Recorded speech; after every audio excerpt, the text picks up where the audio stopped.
He made mirrors that showed your future, but when people saw what was coming, they couldn't live with it. You won't believe what this mirror maker discovered about destiny and why his entire village begged him to stop. This 23-year-old boy possessed a gift so powerful that kings traveled from distant lands to just glimpse their fate.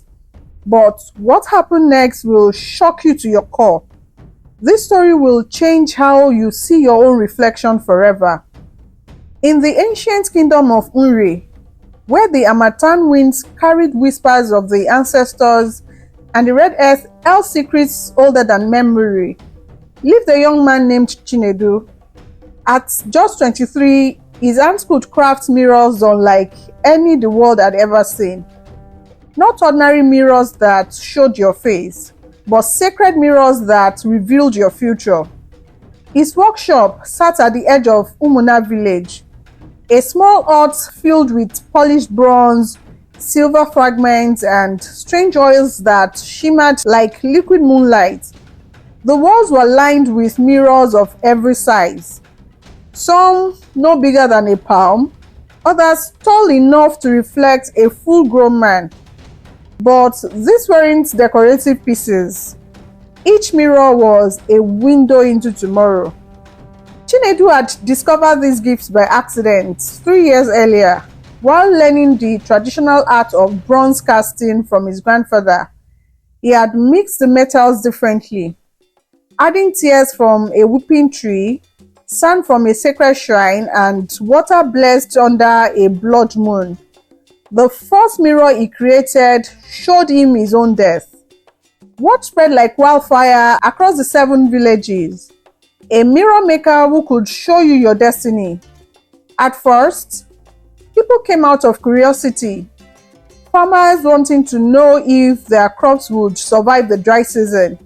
Mothers wondering if their children would find good marriages. Young men seeking to know if they could achieve greatness. And Chinedu's mirrors never lied. Chief Okwu was the first to test the young man's power. A proud warrior with scars mapping his victories across his chest. He had heard rumors and dismissed them as village nonsense, but curiosity, that dangerous seed, had already been planted. "Show me my future, boy," he commanded, throwing down a bag of cowrie shells.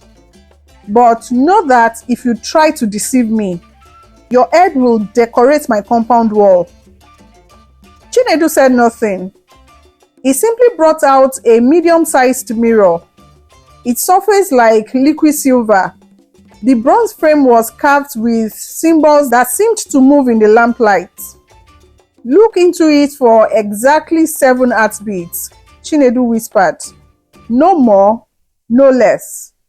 And Chief, prepare yourself."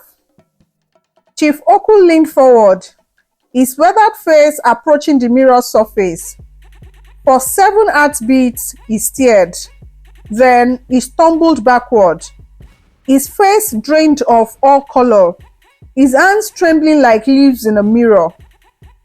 In the mirror, he had seen himself as an old man, blind and forgotten, begging for food in the very market square where he once commanded respect.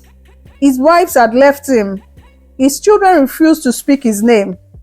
He died alone, calling out for water that never came. "It cannot be," he whispered hoarsely. "I am Chief Okwu. I have 17 wives, 50 cattle, 3 compounds." Chinedu covered the mirror with a black cloth. "The mirrors show what will be, not what we wish to be." Chief Okwu fled into the night. Within a week, news arrived that he had abandoned his title, given away his possessions, and disappeared into the forest. Some say he went mad. Others believe he tried to change his fate by becoming nothing before fate could make him nothing. Word reached the great city of Onitsha, then Lagos, then even the distant kingdoms across the Niger River. People began arriving in caravans, wealthy merchants, powerful kings, desperate mothers, ambitious young men. They all wanted to peer into tomorrow. But something strange began happening to those who looked into Chinedu's mirrors. Adunni, a wealthy trader's wife, saw herself dying in childbirth. She refused to ever be intimate with her husband again, despite his pleas for an heir. Their marriage crumbled. She died not in childbirth, but from a broken heart, childless and alone. Emeka, a promising young palm wine tapper, saw himself becoming the greatest warrior in Igbo land. But in his vision, his greatness came after watching his entire family perish in a raid he could have prevented. Obsessed with changing his future, he abandoned his family to train with the warrior guild. While he was away learning to fight, raiders attacked his village. His family died exactly as the mirror had shown, but now he was too far away to help. The mirror had been right. He did become a great warrior, fueled by guilt and rage of his loss. One by one, people who gazed into Chinedu's mirrors found that knowing their future became a curse worse than any blindness.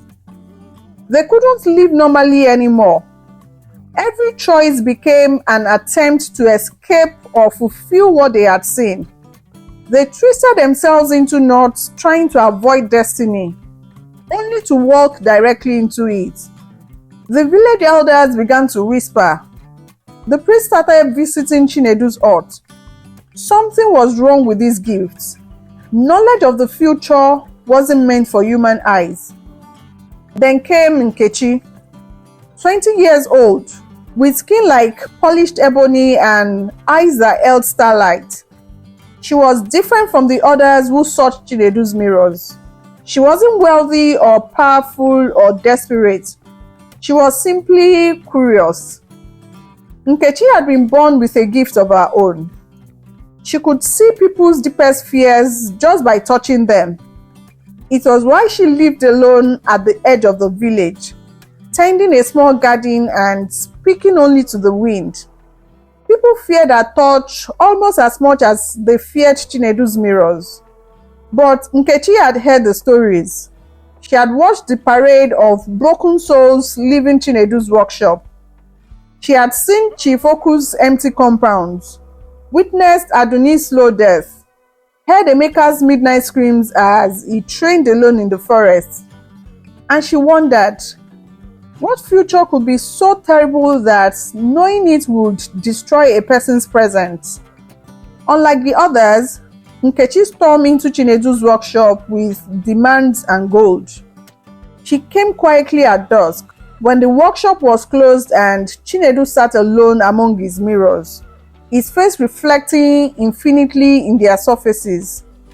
I know what you are carrying, she said softly from the doorway.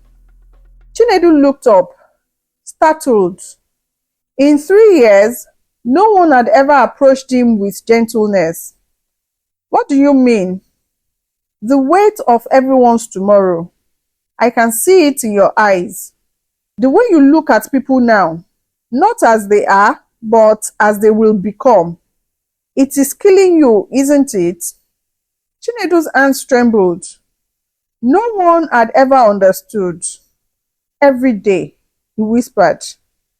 Every day I see their futures, even without the mirrors. I see their endings, their failures, their regrets, and they keep coming, demanding to know, never realizing that some doors should never be opened. Nkechi stepped closer. Show me. No. Chinedu's voice was sharp. You don't understand.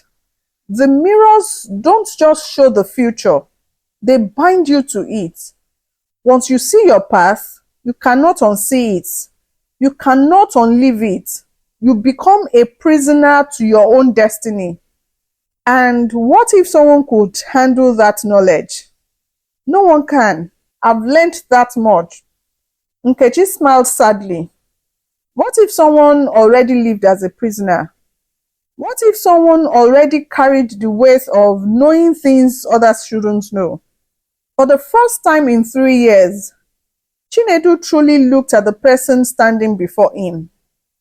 He saw past her beauty to the isolation in her posture, the careful distance she maintained, the way she held her hands as if they might harm anyone they touched.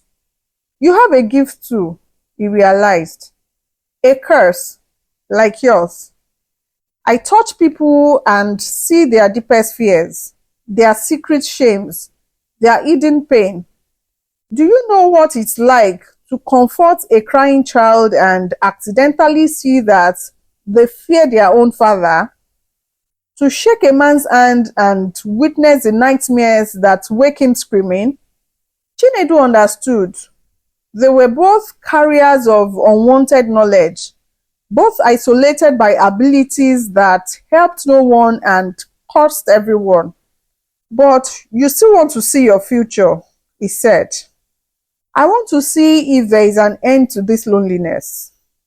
Against every instinct, every lesson learned from watching others destroy themselves, Chinedu brought out his most powerful mirror. This one was different, larger, framed in gold that seemed to pulse with his own heartbeat. He had never shown this mirror to anyone else. It was the one that showed not just any future, but the most important moment of a person's life. 7 heartbeats, he whispered. And Nkechi, once you see this, there is no going back. She nodded and leaned forward. In the mirror, she saw herself standing in this same workshop, but it was filled with people. Happy people, children laughing, elders smiling, and beside her stood Chinedu, but his eyes no longer carried the weight of unwanted knowledge. They were laughing together, their hands intertwined, their gifts somehow transformed from curses into blessings. But there was more. She saw herself teaching others to bear their gifts wisely. She saw a school where people with dangerous abilities learned to live with them instead of being destroyed by them. She saw hope where there had been only isolation. When Nkechi pulled back from the mirror, she was crying, but not from horror, from relief. It's beautiful, she whispered. Chinedu stared at her in shock. In 3 years, no one had ever called their vision beautiful. How is that possible? Because you showed me the truth the others couldn't handle. That our gifts aren't meant to isolate us. They are meant to help us understand each other. And then Nkechi did something that changed everything. She reached out and touched Chinedu's hand. Instead of seeing his deepest fear, she saw his deepest hope. The same vision she had just witnessed in the mirror. 2 lonely souls finding completion in each other, transforming their curses into healing for others. The mirror wasn't showing me my future, she realized. It was showing me the future we could build together. Chinedu felt something break inside him. Not his heart, but the walls around it. All this time, I thought I was showing people their fixed destiny. But destiny isn't fixed, is it? It's a choice we make together. Together, they understood what the gift really meant. The mirrors didn't show what must happen. They showed what could happen if people made certain choices. The tragedy wasn't in the saying, but in the believing that what they saw was unchangeable. From that day forward, Chinedu's workshop changed. Instead of showing people their individual futures, he and Nkechi began showing people how their choices affected others, how kindness rippled forward, how cruelty circled back, how love could literally change the shape of tomorrow. They taught people that the future was not a fixed destination but a collaborative creation. The broken souls began to heal. Chief Okwu returned from the forest, not to reclaim his power but to serve his community in humility. Adunni found love again, this time with a man who valued her wisdom over her womb. Emeka used his warrior skills to protect families instead of seeking glory. And in the center of it all, Chinedu and Nkechi built something neither had seen in their individual mirrors. A love that transformed curses into gifts, isolation into community, fear into hope. But here is what Chinedu learned that changed everything. The future is not something that happens to you. It is something you create with every choice you make today. The mirror maker's gift wasn't really about seeing the future. It was about understanding that every moment is a mirror reflecting the consequences of our choices back to us.